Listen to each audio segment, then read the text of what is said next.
Hello and welcome to Rogue Liberty Podcast.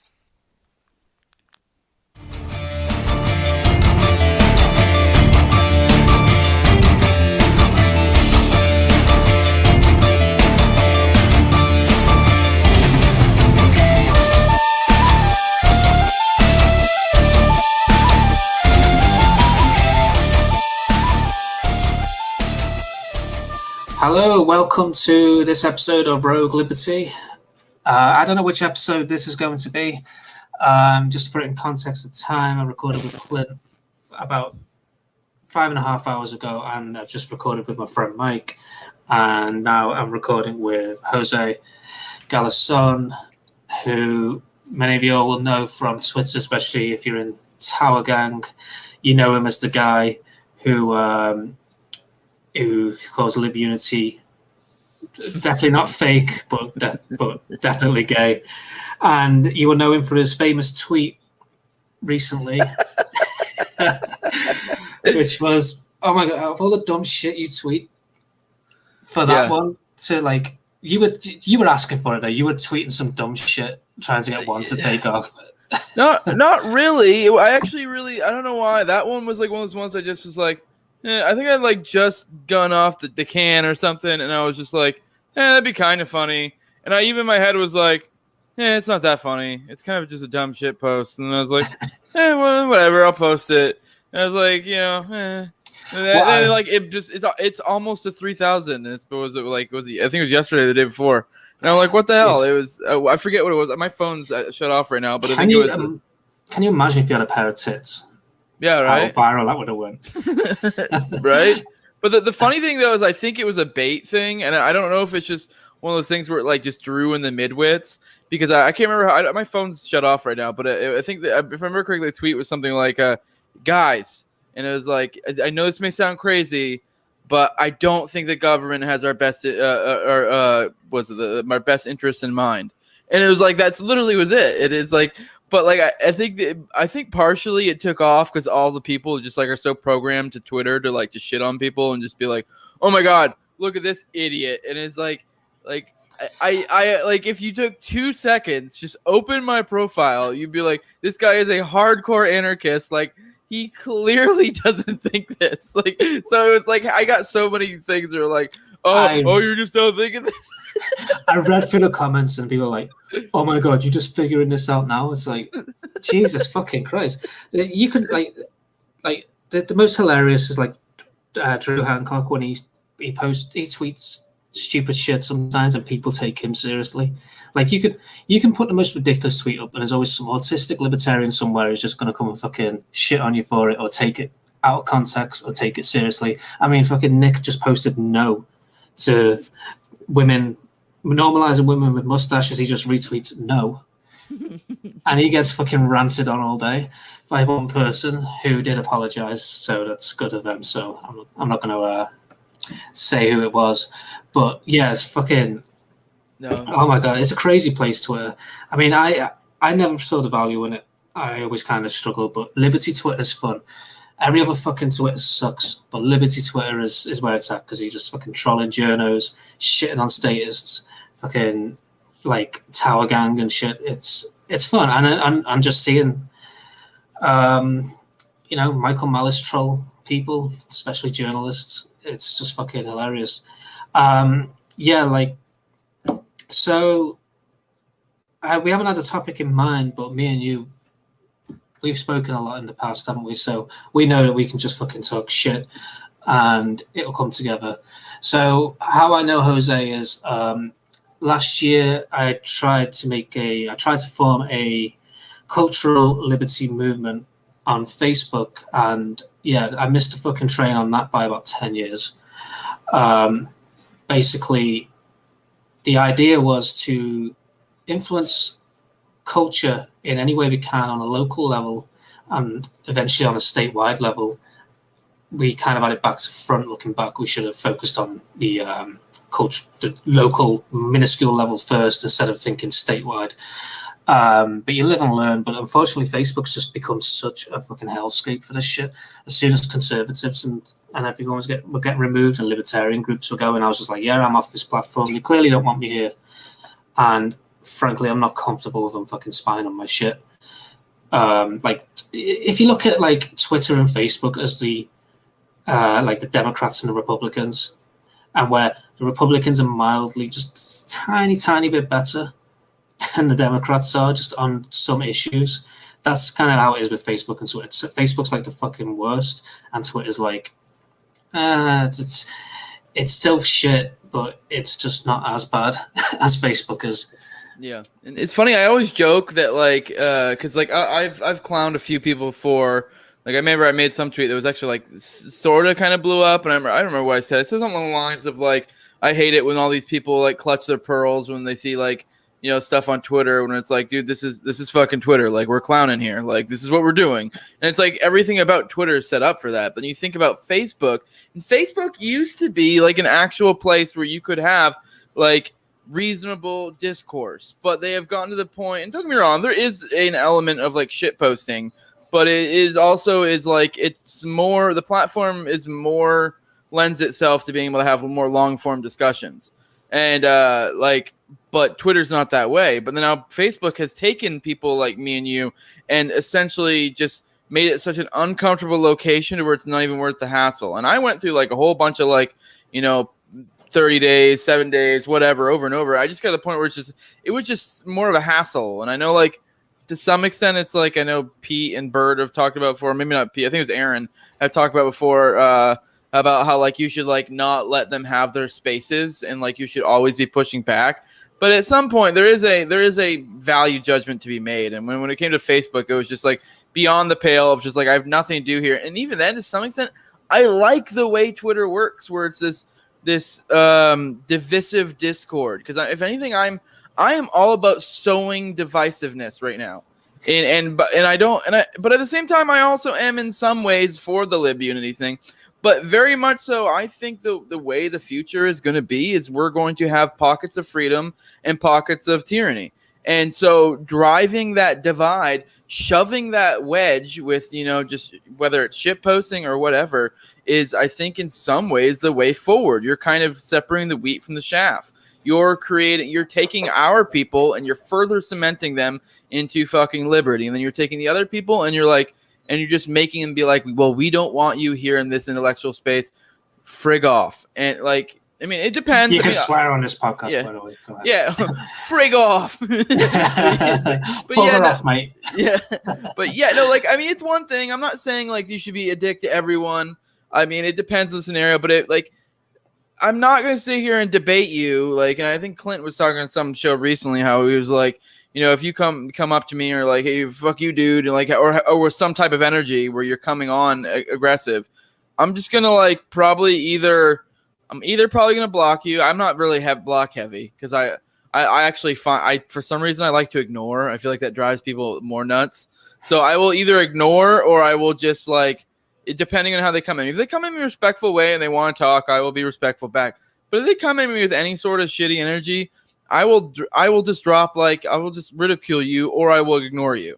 And that's the kind of discourse I want going forward. Like, we're essentially quickly, and especially in this time and age where it's like I think things are to some extent accelerating. It's like Twitter is that perfect medium to be like, to quickly separate the wheat from the chaff in this 120 character type, scenario to where we're driving the discourse one a certain way, So I totally agree. And yeah, it's like you say, like, yeah, there's a need to be in their spaces to push back. Don't give them like the fucking safe space they crave.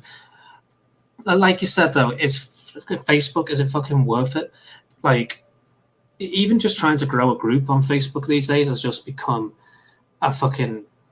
It would take way too much fucking time and energy than people have, and it's just became a place of safe spaces, and it's just, as you say, beyond the fucking pale to really take that space up and push back there. It's not a place to push back because they're in their groups.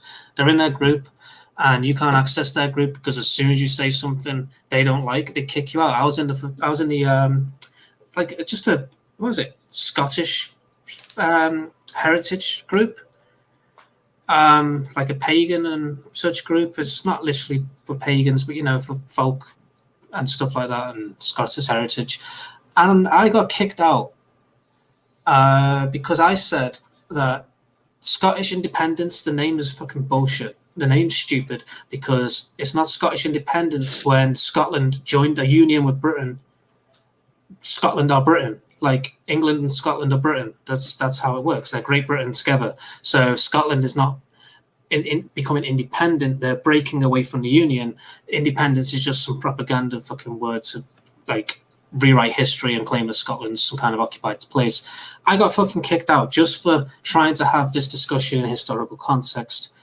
And that's how it becomes. Like these leftists take over the groups, which was part of the idea of the liberty movement, was to create a new spaces for not just for libertarians, but for anyone who's just sick of having politics pushed on them in their own groups. But again, it's just too much on Facebook these days. It's just not a friendly environment.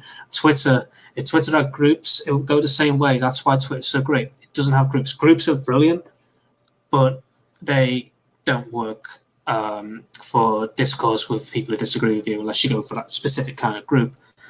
And like you say, with the way the culture's going and everything, the pockets of liberty is certainly a possibility, but I really do not see the Libertarian Party being that way forward. I agree with what they're doing. I think it's great. Like any way people get enthusiastic to spread the message of liberty, fucking great. Even if it's going somewhere where it's not going to have many gains, great. As long as people are getting that energy behind them, they will learn just how that medium isn't going to work, but they won't lose that fire the same way that Ron Paul didn't get his position, but the fire was never lost. It just dwindled out a little bit, but you can add fuel to it and use another medium. I mean, my biggest concern, I actually think this may sound silly, but I think in some ways the biggest concern is that they actually do crush it. Because I think with success, it's going to change. We've already kind of talked about this in group chats and stuff. I think to some extent, like even say with somebody like Dave, I feel like to some extent this political game and some of the stuff he's been doing has changed his messaging, taken a little bit of his edge. Like he's just done, I mean, don't get me wrong, he's still good. And I'm not trying to say there's anything bad, but I feel like the more he goes down this path, the more he's going to be essentially to some extent become a lot like any other politician. And like, I do think if he runs for president under the LP ticket, I honestly am of the opinion that he probably will have the highest percentage or whatever the hell of any LP candidate ever. I mean, obviously I don't think he's going to win or anything ridiculous, but you know what? I think then, and a lot of people are like, oh, well, that's great. But now like, what does that mean going forward? That's going to reinvigorate this belief in utilizing the Libertarian Party. It's also going to move them back towards this like pragmatist message of like, well, look at all these votes we got. We should be appealing to people to get votes. And they're going to miss the message that like, well, the reason why you got all the votes was because of this hardcore message. And I think they're just going to slip right back into what they were before. And like, essentially you're just going to end up with a larger party than we had before that have the same bad actors to begin with. So I mean, that without a doubt, that's going to start. Yeah, it's just like how socialists say, oh, let's bring down the state by expanding the size of the state. Jeremy Corbyn, prime example over here, was one who was going to do that. He was going to expand the size of the state, the power of the state, to bring down the state. And it's like I'd always argue with socialists. Okay, so what if Jeremy Corbyn gets like offed or something, or he's not leader anymore? There's some radical going to fucking take over who's going to then use the expansions he put in place to crush you. That's basically what's going to happen. So I think the best thing the Libertarian Party can do, Libertarian parties everywhere, is scorched earth. Take over the party and fucking tear it to the ground. That's the best option I can think of. I agree, but that's kind of very much the same thing as like the Minikus argument of like, wouldn't it be cool if these people got into the government and they just did what they were supposed to do? And it's kind of the same thing where you're like, I mean, take over the party and then bring down the infrastructure of the party and just disband. Yes, I know, I agree, but I'm saying that's kind of the same concept of, oh, I know there are all these incentives that drive things a certain way, but wouldn't it be cool if for some reason a bunch of people got in there and went to the exact opposite way the incentives are for long enough to completely destroy it? And it's like, well, that's not, or to put, or have it in the manner that I want it, because that's the kind of the same idea when it comes to like government, like minarchism. Like you look at incentives. These are why this is set up the way it is, because incentives drive a certain way. Sure, like everyone brings up like Ron DeSantis here in Florida and how like he didn't really shut down as hard, but it's like he's one blip in the larger thing. Like if you're looking at incentives and how things drive, the incentives clearly drove things a certain way. DeSantis went the other way, but you know what? Like, so if you're looking at this one little blip of like, oh well, look at that didn't go the way the incentives are going. You're like, but like you need to look at the larger trend and how things go in the long term. You know. I agree. Yeah, I wasn't saying that is yeah. What will happen. That would be the best case. It's just like how it would be the best case scenario if someone got into government and teared it down. It's just not going to fucking happen. Yeah. So, I mean, that's what I'm saying. That was kind of the point I was getting. I knew you weren't saying that, but at the same time, it's also like that's like wishing for something that you know is not going to happen. Yeah, it's like fucking wishing to. It's fucking the chances of winning the lottery 3 times are probably going to be fucking greater than that happening. And they've kind of seen that, like they're approaching it with principles, and it's just like Eric July says, you're dealing with unprincipled people, then it's not going to be fair, and you're going to have to play their game. That's essentially what they're going to have to do. So that's how they're going to become politicians playing this game, because you've got to fucking play politics. You can't go into politics and not play politics. That it's like going into fucking soccer and trying to pick up the ball. It ain't gonna fucking fly. You ain't gonna get anywhere. So it's like, so this is why, like, as I said with Clint earlier, and how my message on this, the only way to effectively spread liberty, in my view, is through culture. And that doesn't mean I'm not saying agorism doesn't work or anything like that. I'm just saying it doesn't spread culture on a wider level as going through culture. Say how China have subverting nations right now is through culture, not through military means. They go through the culture, they take control of the culture, they build opposing institutions or infiltrate the institutions even. And it fucking works, because you look at the growth Eric July's had in this past year. It starts off with him being in his band and everything, and then him doing these, his channel, his rants. Then he's breaking into the circles of like geeks and gamers and shit. They want him there because he's so fucking based, and he's waking people up. That's one man doing that. And just imagine if more people just followed their passions.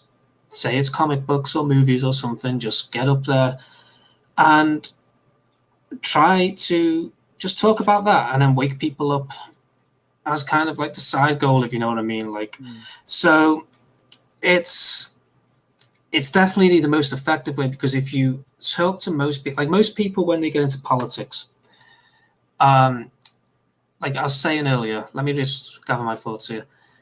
I was saying earlier that like, the mistake the establishment has made with this woke shit is they have overextended it. They put it in places where it didn't need to be. If you've got a gamer playing fucking Minecraft or whatever, like playing some RPG, and he's just playing Minecraft, he ain't doing shit. He doesn't care about politics. He doesn't care about fucking woke shit or whatever. Like, he's just in his own escape.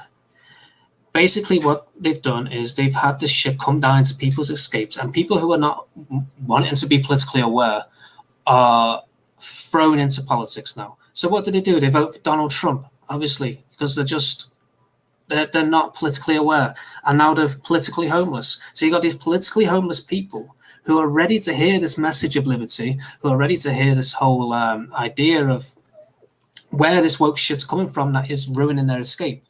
Like, that's infiltrated their spaces.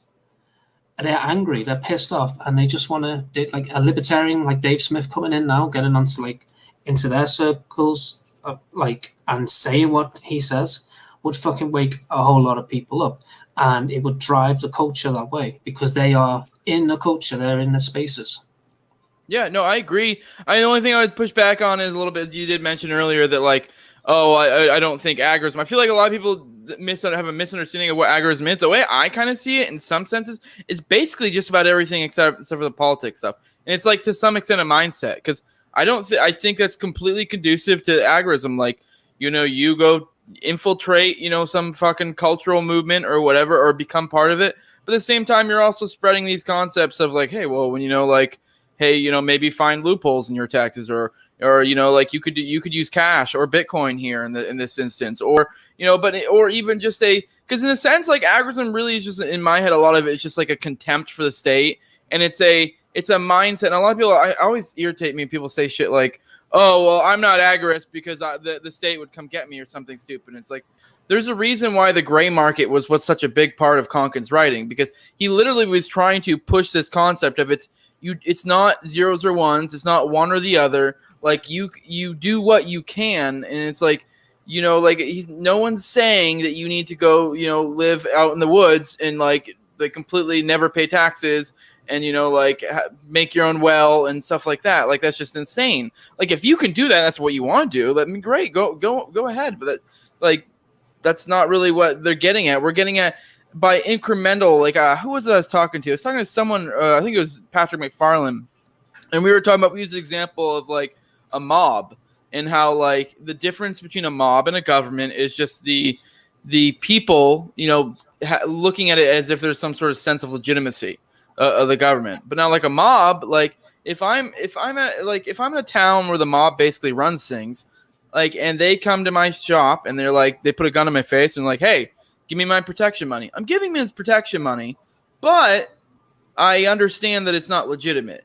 And that's kind of some sense what agorism is. And it's like, with that comes implications of the legitimacy. Like in the mob example, there's nothing wrong at all with you being like, I'm going to cut some corners. I mean, I told him I'd give him 200. I gave him 195. He didn't notice. Maybe that guy didn't remember. Just like, it's this so you are like a little bit slighting them. You don't feel like you have to do that. And so like, it's like the fucking,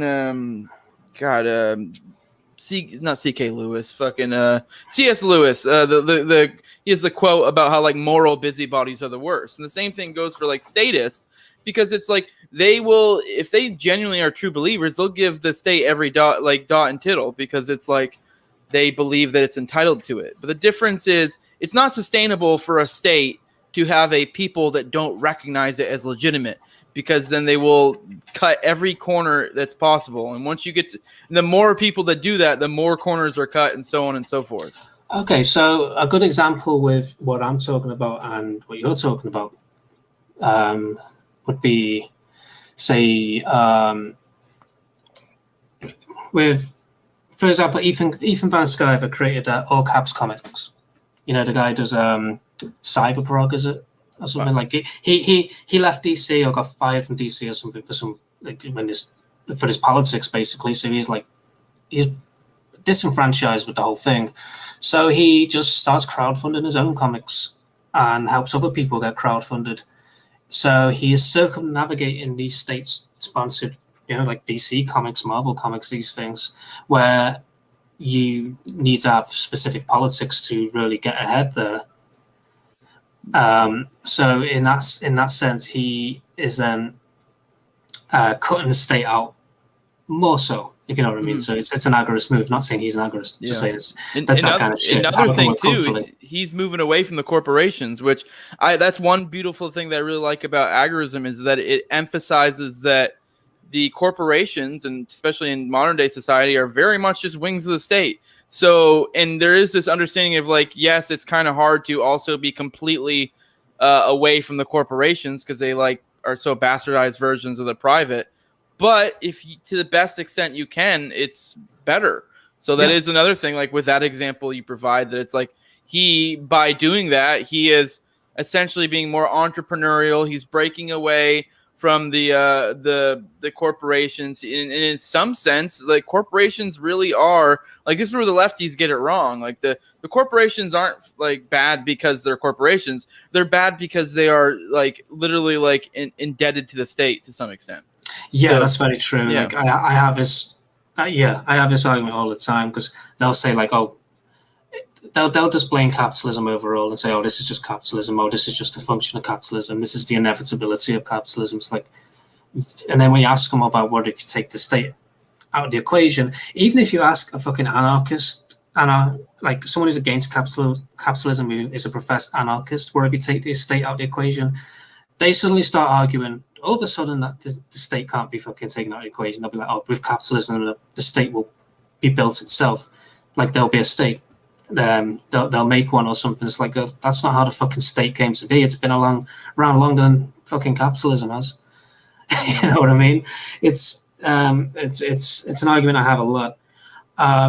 So yeah, this is like one of the main reasons for me to make this channel is I want to get, like, for one, I don't want to fucking preach something and not be participating in it, like doing it myself. So there will be a lot of cultural shit coming out of this channel. For example, hopefully soon we'll get Pete Quinones on. We're going to discuss Star Wars, some of the philosophy in Star Wars, but surrounding our culture with fear of death, and how that fear of death is it's degrading our culture. Basically, it's what's empowering the state. But also with that, like, I want to get this message out there, like, because not many people take my view on how best to spread the libertarian message. It's always people arguing like that the LP is the way, and I guess in a sense, mine's compatible with agorism. So I'm not going to say I'm not going to say it's the LP versus agorism here, because maybe I'm more on the agorist side here than I'm with the agorist, but I'm promoting it in a different sense of just build your own cultural institutions and reach out. If you're in the LP, if you want to make a difference, you're going to have to reach out to these people who have disenfranchised with the culture, with not just, I mean, as in the cultural institutions, not the culture and how they would see it. I mean, literally people who can't even watch a fucking movie anymore because it breaks the escape, because they're seeing this woke shit and they don't know where this woke shit's coming from, so they just blame the left. And it's part of the divide and conquer game. Get in there and say to them, like, this is where it's coming from, and you need to build your own. We need to start building our own institutions, and that's not easy. But it's that's the thing. Yeah, we need parallel institutions, because the entertainment industry very much is an institution as well that we need a parallel version of. We need something running alongside, because I do think we're moving towards a world where we're going to be having something closer to liberty that is coexisting with something that's even more statist. So I think we're going to see a divide, and so it's like we're going to need to have these, and I think this is the way you do it. It is very much a break off to your own with a more of a decentralized entrepreneurial type spirit, where it's allows it to break away from the corporations, which are very much a wing of the state at this point. Like, that is what corporations are. Like a lot of people don't realize we are in fascism. We are not in, a lot of people, all the boomers like to say we're like in socialism or communism. And it's like, I mean, kind of, sort of, not really. I mean, it's a little bit of fascism. It's kind of similar, but there's a notable difference. We're moving towards a Chinese model of fascism. And the Chinese model is very similar to the Nazi Germany model, actually. So, it's that kind of shit. Like, for example, how fucking Siemens made the ovens that, the gas the Jews in. Well, they weren't the only ones. There was other companies involved in that. But there's one example. Hugo Boss made the uniforms and shit. That fucking state and corporation relationship. So with that, like, so instead of discussing this anyway, I was going to say, like, this is a good opportunity for me, like, because I've got guests on who are known, and more just interviewing them. And me and you, we've kind of grown into trying to do something together. So I wanted to discuss, like, how we came to find libertarianism and such, and does that affect how you think best to spread the message of liberty as well, and how you came to find it? Oh, I get what you're saying. I think I heard you or someone else say this before, that they're the theory that, like, the way people came is how they feel it should be spread. Mostly, Yeah, not always the case, but I don't much of the know. time. I mean, I guess not. I mean, I've never been politically involved, so maybe you could. I feel like it's almost like playing like horoscopes when you're doing this, because you can kind of like make whatever narrative fit that you want to. Because like, let's say I was involved in the LP right now, like I could overemphasize the role that Ron Paul had on my involvement. But now for me right now, where I'm not politically involved, I can overemphasize. So I've never been one who's voted. I've never really been politically involved. I also, Dave Smith played a big part in my development. This was before he was involved in the party in any way. If anything, that was one of the criticisms he got a lot of that time. So I'm not a big fan of this theory. It's because it is like, it's kind of like playing horoscopes, where it's like you can kind of make it, make it fit what you want, and it's like I've kind of like fucking trying to find like predictions Nostradamus made. And it's just like, it's whatever you want it to be. And it's like I've had so many changes in my thinking along the way that it is kind of hard to make that case, because it's like I've had different ways affect me.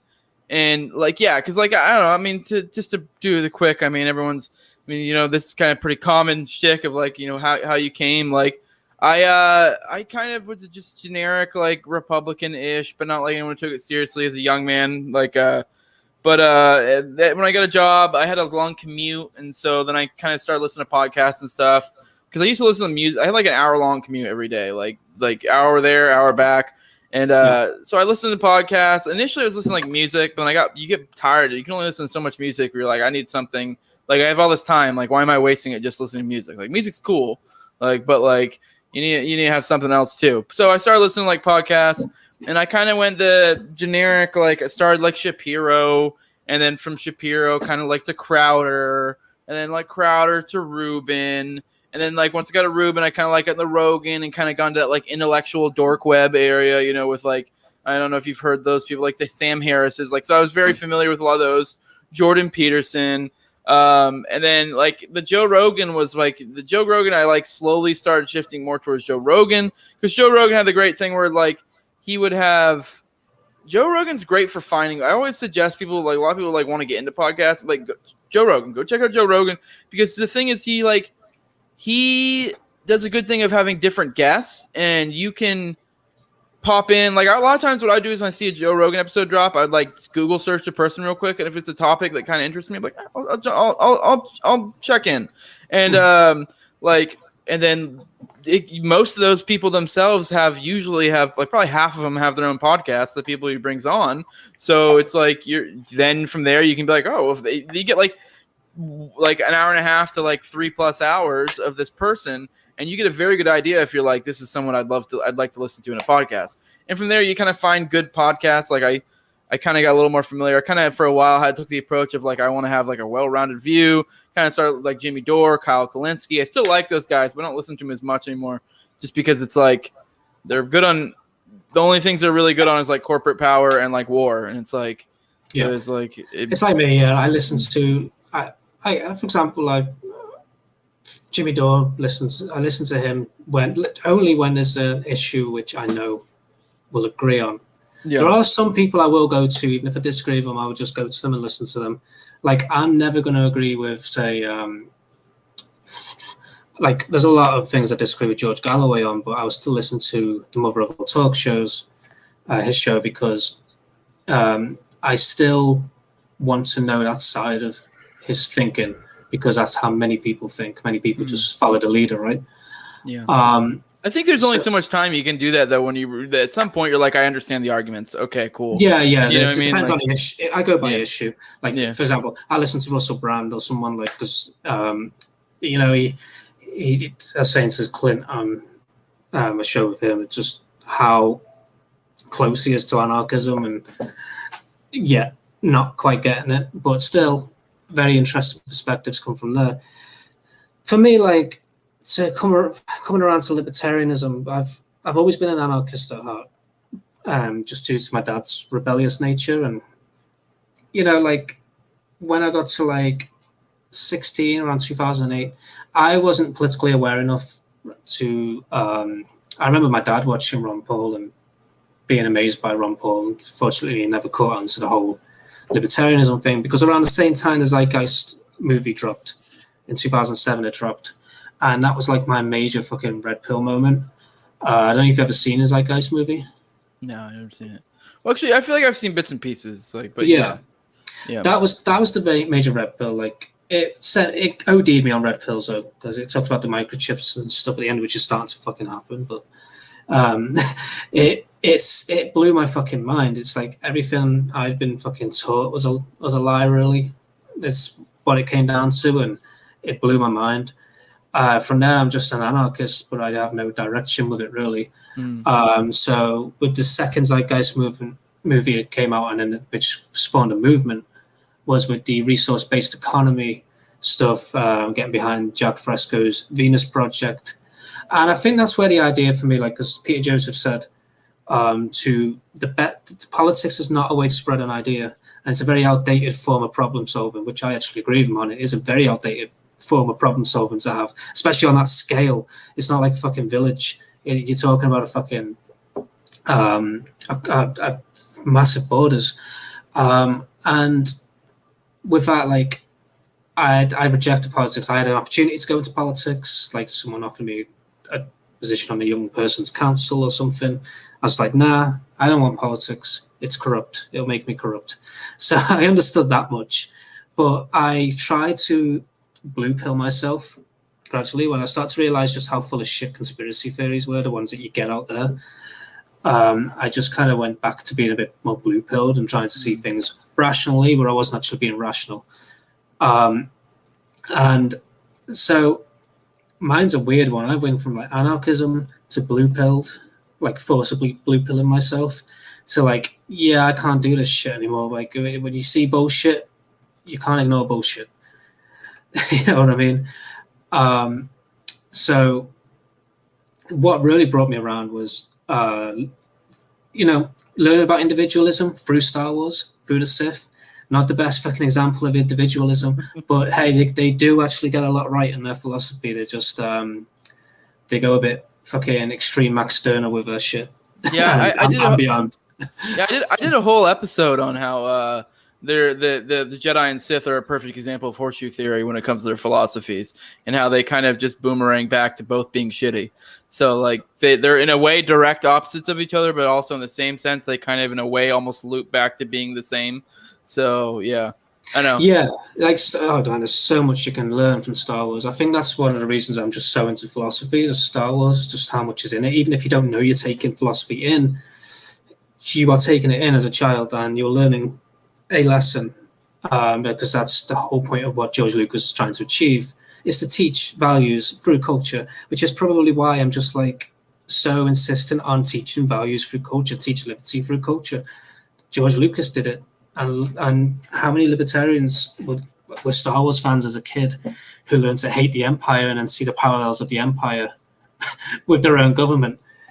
Yeah, you're definitely onto something, because yeah, I get the argument in a sense when like the LP folks will be like, well, messaging. Well, it's for messaging, but it's like, for one, I think generally speaking, over the time, the messaging is going to get degraded, especially the more successful they are. Because the more successful they are, the more they're going to fall into the political trap, and then their messaging is going to deteriorate and eventually fall right back to where they are. And then now they're actually going to have a larger microphone for the bullshit they're spewing at that point, when they're just, because I like to call the LP, especially before this takeover, they were cathedral humpers. And I do think if the LPMC comes back and like this takeover, they probably will. They'll be pretty awesome and pretty base for a minute, but then give it 4, 5, 6, 7, 8 years. Eventually, let it dwindle out. Yeah, dwindle out, and then the blue pills will come right back, and they'll have a bigger platform than they had before.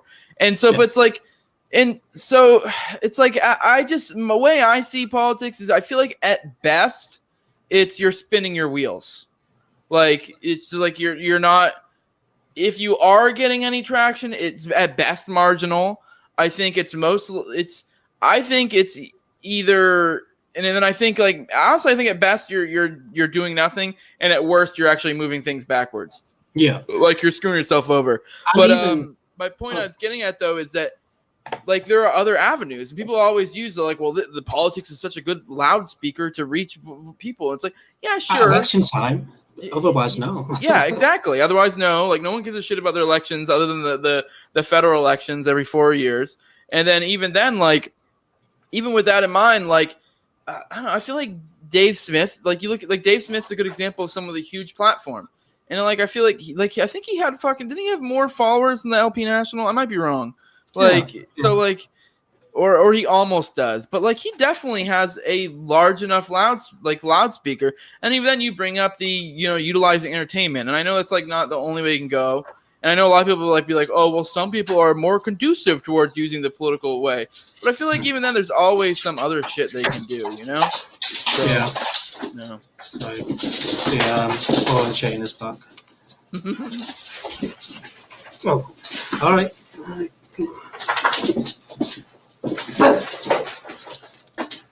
It's been recorded.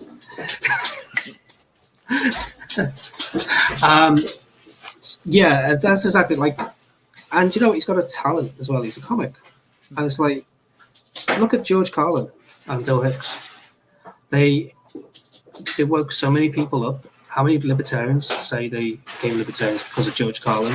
Like, he was one of the biggest influences. He wasn't even a libertarian, or I guess he was in a sense, but he was such an individual that it's hard to pin him down to a specific sect of libertarianism. I'd say left-leaning libertarian. But like, he created more libertarians through mockery of the state, through his talents of social commentary, and through his talents of just being hilarious. Like, one of the same reasons why I'm so anti-authoritarian is my dad was just so good at ripping on authority. Like, the school, he would just take the piss out of them. He just ripped them, and he made me see the school as a joke, and I would just reject their authority. And George Carlin did that. Bill Hicks did that. There's other comics who do that, and you can find them now on YouTube thanks to the internet. So, like, it's like, you've got this talent, and I'm not one to say to people what to do with their platform. I ain't going to say what to do with his platform, but I'm just like, utilize your skills and your interests. Like, there's no better way to do it, in my opinion. Yeah, no, I agree. Like, I would like to discourage utilizing the political system, because I do think there are better ways to do it. Because Dave Smith's a great example. Being a comedian, his shtick is like, he was Allegiance Skanks. He's like, does horribly offensive shit all the time, which I'm all about. I love that. But it's like, I feel like you get to a point where you're trying to appeal to different factions, and then you kind of water down your message, which I know that's like, especially right now, which I'm kind of, that was a big thing a lot of people in our circles were kind of like murmuring about right now, like, because like, we kind of talked about LibUnity thing, and depending on how you define LibUnity, I'm cool with it. But he's kind of made some of his messaging, it's very like, I can give it a favorable interpretation of like the recent speech he had and be like, okay, not so bad. But there are other interpretations you can give. I do think the messaging is a little confusing, because the whole thing was like, when they started this with like the LPMC and stuff, was like, we're going to be dropping bombs, we're going to be firecrackers, we're going to push out the negative elements, like blah, blah, blah, blah. And like, but now it's like this like unifying thing, which, like, sure, I'm a big fan. I bring up the Frederick Douglass quote frequently, that like, I will team up with, I mean, I might mess it up, but I'll team up with any man to do right and no man to do wrong. And so like, that's kind of where I'm at. Like, I will join up with you if it's something I agree with you on, but if I disagree with you, I'm going to call you on it. And our agreements do not buy you any favor in our disagreements, and vice versa. Like, you know what I mean? Yeah, like, that's so perfect like, as well. Yeah. That's, so, and I still think there are negative elements within this LP that they seem to be kind of signaling towards, like, oh, which, I mean, don't get me wrong, this could be a ploy. Last time this happened, ironically, the bad actors seemed to slap back and showed them for what they were. But I just feel like it just seems like a watering down of messaging. I mean, like I said, we're at a spot where like I could be proven to be wrong later. I'm just very hesitant, and I've always said to a lot of people, because a lot of people like know about my like being anti-political. It's like, I mean, this is something I'm not like hugely cemented on. It's just a concept I've come to recently. Like, I think that's the case. Everything I think I generally couch with I could be wrong. So like. So I'm not going to be an asshole about it. And it's kind of like, you know what? Like, maybe you prove me wrong, and then I'll eat my words later. I've been wrong many times in my life. I'm sure I'll be wrong many times, going forward. And maybe this is one of them. But from just like, I just can't square some of the stuff that like the thoughts I've had. And maybe later I'll see like some error in my way in logic that was flawed, but I don't see this as being a way to go forward. But I could be wrong. Yeah, no, I like I said, the whole unity thing. I look at it more as I use the word based unity. If you're based on the main issues, yeah, we can. I'll listen to you. I'll take the time to listen to you. It doesn't mean I'm gonna give any. Doesn't mean I'm going to give any ground to you on anything, because my principles are not up for debate. It's my principles, and that's that. So, like, for example, like I mentioned earlier, like I mentioned George Galloway earlier, perfect example, because he's as good as Scott Horton when it comes to anti-war, with his knowledge of the situation, with his critique, with his passion. So I will unify with him, but I'm not going to. It doesn't mean I'm going to vote for you either. Like, I'm not voting for your communist party. Ain't going to happen.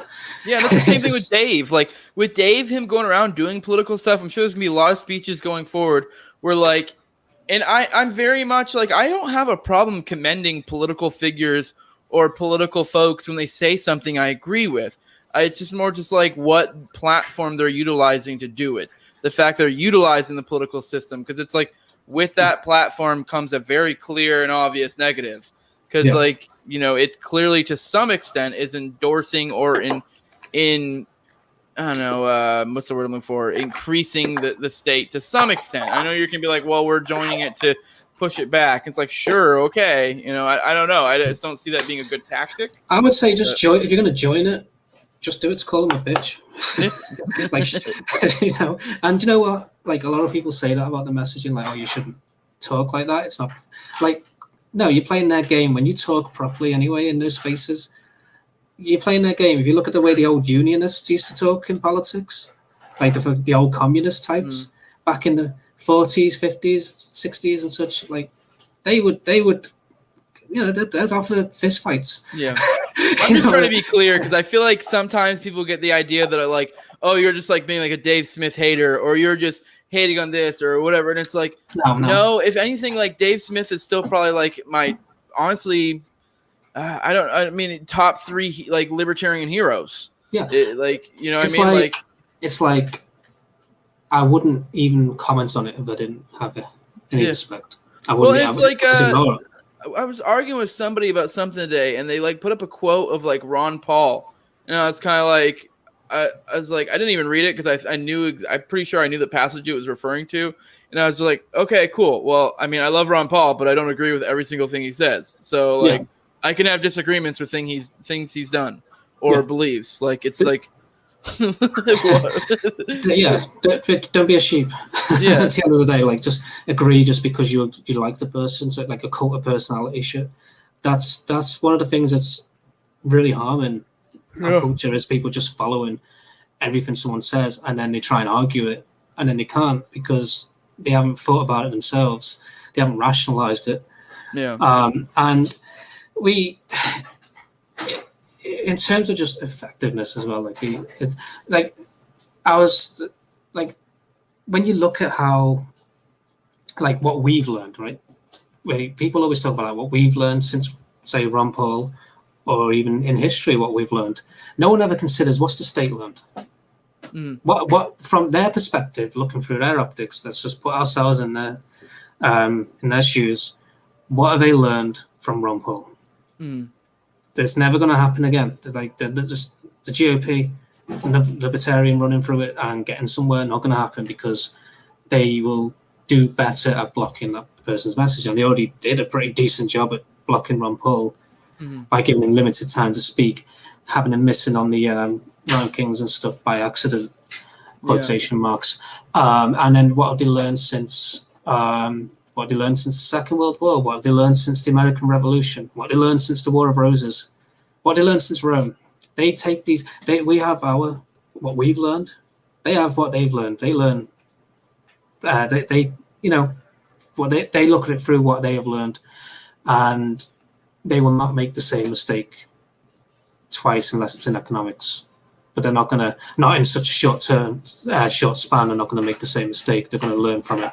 Yeah, and So there's something to the fact that Ron Paul utilized the Republican Party. I'm very much like I've joked before because I'm anti-political, but I have joked before like it's very much like the Hoppe thing with like monarchy being preferable to democracy. But obviously, I prefer anarchy overall.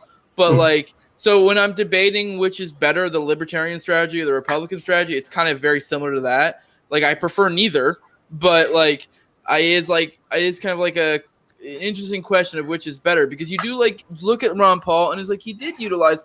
So I do think both of them cause harm in the long run, but in some senses, I almost feel like if you're going that route, if you're like a libertarian trying to be like, I want to do the best or either the best or the least amount of harm for it or whatever, then I actually think there's a really good case for the Republican way because yes, I know it probably takes longer and it may be harder strategy wise, but there's a much bigger payoff and that's very much shown with Ron Paul, which I know, and I get really irritated because a lot of people always, that's the thing thrown in Agra's face all the time is, well, what about Ron Paul? What about Ron Paul? What about Ron Paul? It's like, yes, Ron Paul brought multitudes to liberty, but you know what? For one, like I've already mentioned, he didn't utilize the Libertarian Party. Like, he just didn't. And then two, like think about how many people think about how many people that got sucked into politics. So like, and also there's the argument. One thing I've been bringing up lately too is like, even if I do accept that, like, say that like Ron Paul was a positive for liberty, like, and like I'm not saying he's a negative at all, but like overall, you know, entire course of history, you look at him and you're like, he actually did a lot for liberty, and I do think he did in some ways. I'm looking in like an overall, like, you know, the effects and so on and so forth. Like, Ron Paul's a goddamn angel, if I'm not clear on that. But sorry, before you finish with your point, it's all right. Go ahead. But what I'm getting at is, oh shit, I lost my fucking train of thought. I'm so sorry, man. You threw it off. I was on a. Yeah, you were on a good tangent then as well. Yeah. You took a breath, and I mistook it for you finishing your point. It sounded like damn it. Now I'm thrown off. No, I'll come back to it. All right. Maybe I'll help you regain that train of thought here. I was going to say that it's just like I said, from their perspective, they've learned they made a mistake with Ron Paul. They made a mistake by allowing a libertarian on the platform for someone to come from the LP and get onto their platform. Tinfoil hat for a moment. Can you imagine if Ron Paul is actually just playing the statist and then one day he's just going to fucking spit fire like Ron Paul? That'd be amazing, but right? It's not going to happen. It's not going to happen. I remember my analogy now. My analogy, what I was gonna say is that the best way, I think, in my personal opinion, to look at Ron Paul would be like, look at politics as if it's like a casino, and like within that casino there might be better games to play, but like, you know, okay, in this example we're gonna say we're playing slots, and say you played the slots for 2 hours every single day for your entire life, and then one day you hit a jackpot, and it was a kick-ass jackpot. And that's what Ron Paul is. Like, he's a jackpot. He was like, you won a ton of money that day. But it's like, you know what? Now, for like, especially to use that example of a gambler, like someone who is addicted to gambling, you know what gamblers think of when they like think about like whether they should or shouldn't gamble? They think about the wins. Like, oh, well, shit, I mean, I had that win. They always say, gamblers always say to you, oh my God, I just won.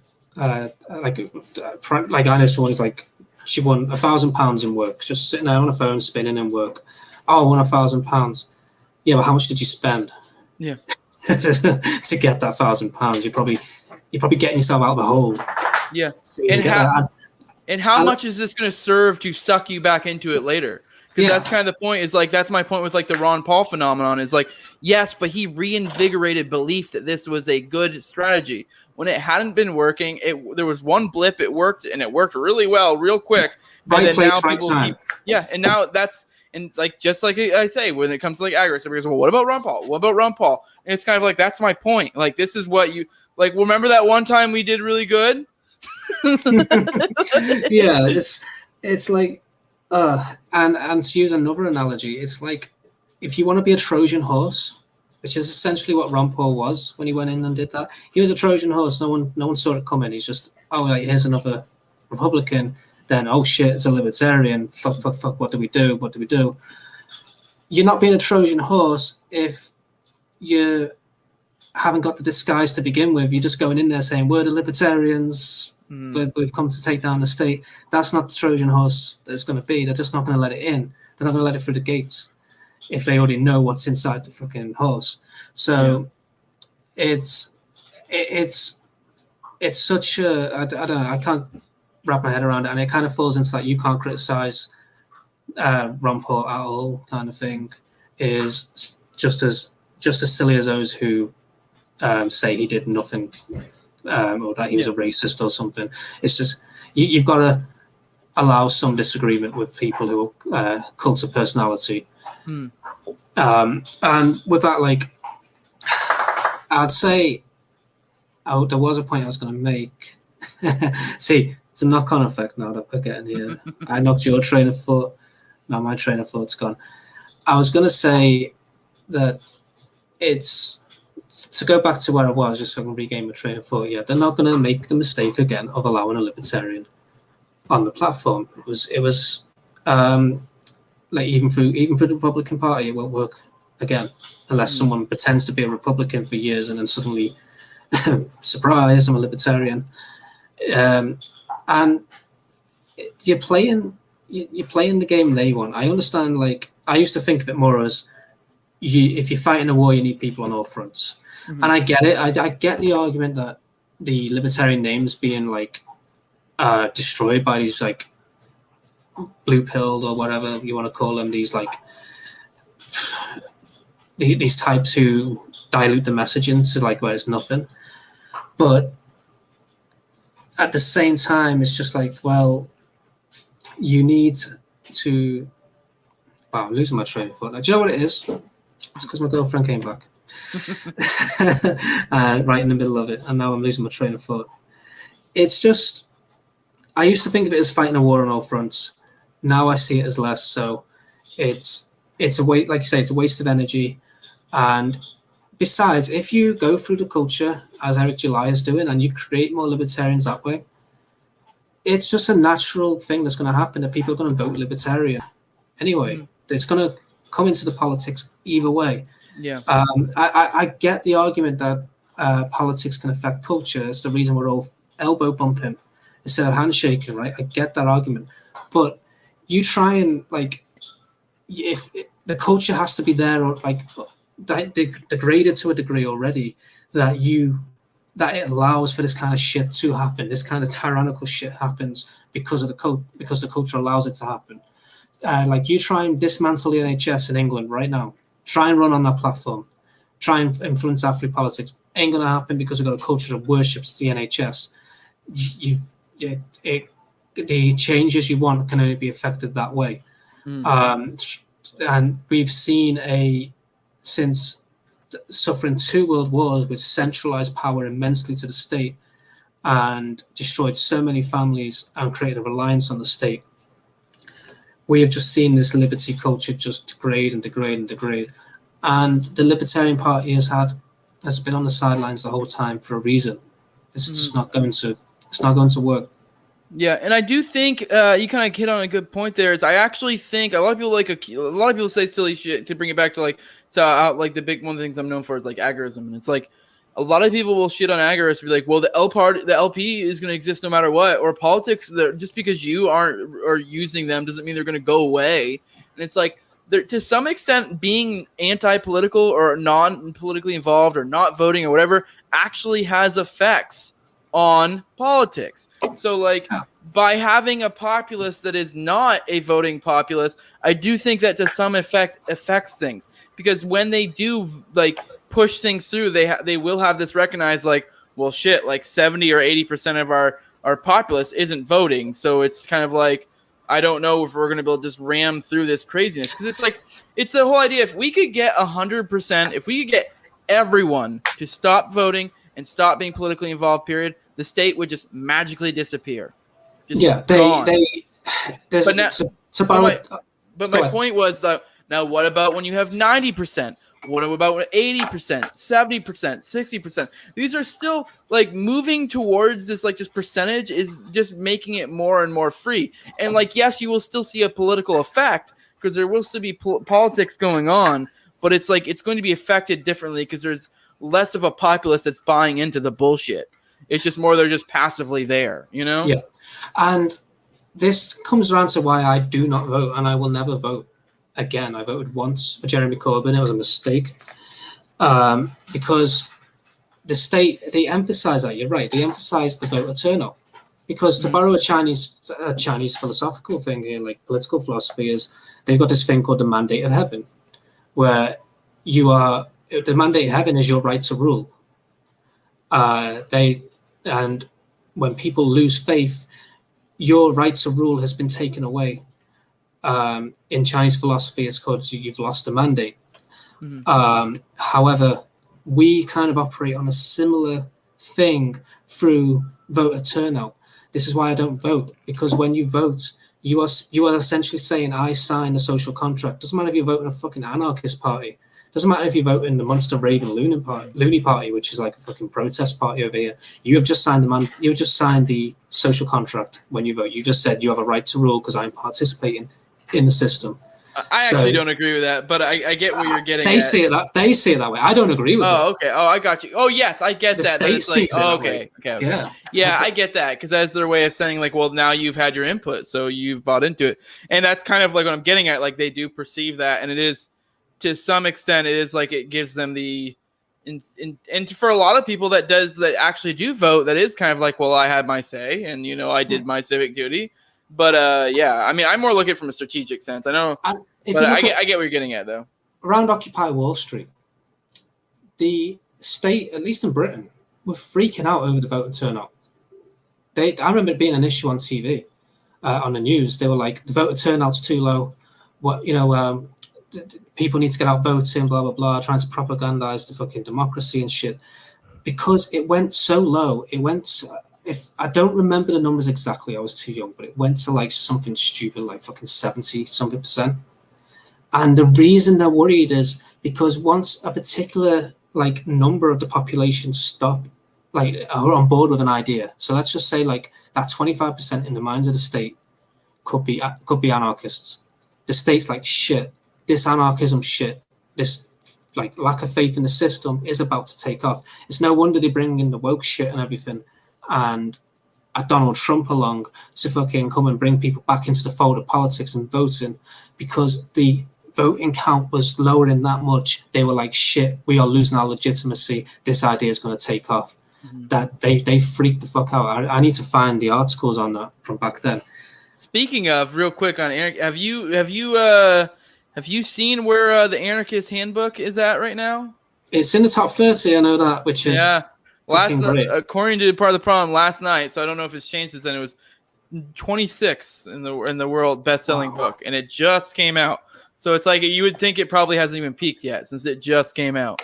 That's absolutely amazing, man. Yeah, I mean, fucking Michael Malice is an absolute godsend, and the fact he doesn't get involved with the politics is just even better. Like he there's no better anarchist in our time right now than Michael Malice. Like, so yeah, is there anything you want to plug before we get out of here? I got my own podcast. It's called No Way Jose. I'm on YouTube. I'm also just about everywhere audio podcasts are available at. You can always hit me up on email at thelibertymovementglobal@gmail.com. You can also, I'm very available on Twitter. So at Galison Jose, or you can type in Jose Galison. It'll pop up. I'm on most major socials, but really Twitter's the only one I'm active on. Everywhere else, I just drop my little promos, and that's about it. Yeah, I think that's all I got. I got a lot of episodes, a lot of good episodes in the can right now, and I'm really excited to release. So yeah, definitely be paying attention. But okay, that's it. Yeah. Yeah, man. So yeah, everyone, thanks for listening to us. We're both like extremely tired and falling asleep. So if you actually managed to stay through listening to our ramblings, we appreciate you doing that. And yeah, definitely go and check out Jose and join us for the next one. Goodbye now. Deuces.